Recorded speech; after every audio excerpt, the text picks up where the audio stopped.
WHAS 11 News here at 6. A focus team investigation continues tonight. Competition in Kentucky is growing to get into the business of processing and selling and growing cannabis. Almost 5,000 applications so far have been submitted for a limited number of licenses in the Bluegrass State. Focus investigator John Charlton is reporting from Grasshopper Farms in the state of Michigan tonight. A marijuana farm interested in expanding here in the Bluegrass, but with some hesitation.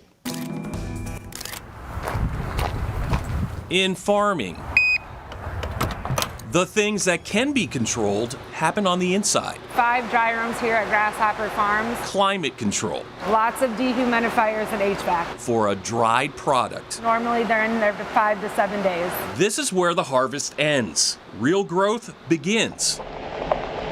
Outside and on the inside of a high fence, a privacy fence mounted with security cameras. Why? Because in Paw Paw, Michigan, cannabis is being grown under the sun instead of under lights. The more natural way at Grasshopper Farms. It's just like growing a garden, pretty much. Just a very big garden. The yearly yield is around 18 to 20,000 pounds. From about 6,100 plants. Where the sun tracks. On 40 acres. This got transplanted the first week of June. That's how fast it grew. Yeah. A growing industry, and Grasshopper Farms founder and CEO Will Bowden. The goal right now is 10 states. Hopes to branch off and put down roots in Kentucky as well. He already has a partner lined up in the eastern part of the state. We're going to keep talking. We'll figure out when's the right timing to go ahead and put an application there, and then we'll roll forward when it's time. Grasshopper Farms elected to skip the first round, the first opportunity to apply for a Kentucky cultivation license. The primary reason is the farm produces smokable flower, and smoking medical marijuana won't be allowed in the Bluegrass. But that's going to change. There's also the sheer volume of applications submitted. 4,998 applications filed. Is that a lot? Yeah. That is. Yeah, absolutely. For limited amount of licenses. Yeah, and it's lottery, right? Yeah. Yeah.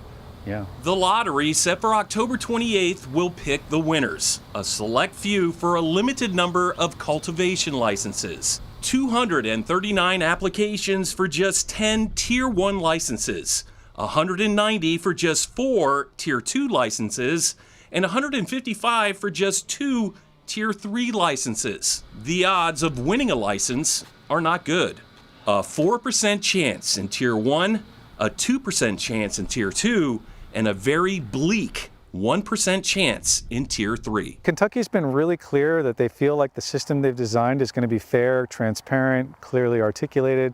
So the proof will be after the process takes place. We'll see what happens on the other side of that. Do you think app stacking was happening in Kentucky realistically? I think it happens in every state. Every state. Every state? Every state's going to have a number of people who try to put in 10 applications hoping to get one.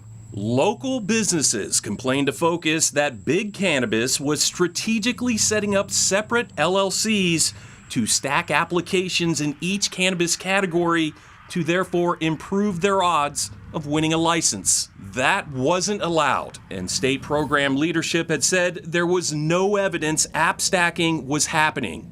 If it was, they would know it. Can somebody do things to make sure that they're not seen applying 5 times? Of course they can. With the potential to make a lot of money. It's people trying to chase down profitability. Multi-state operators, or MSOs, have more money to gamble with. So when they go bet on a state, because that's what they're doing, they're hedging their bets to get into that state, they're going to try to be aggressive with that. Grasshopper Farms chose to be less aggressive and not apply yet, because just like making the decision to harvest, it just has to be the right time. In Paw Paw, Michigan, John Charlton, WHAS 11 on your side.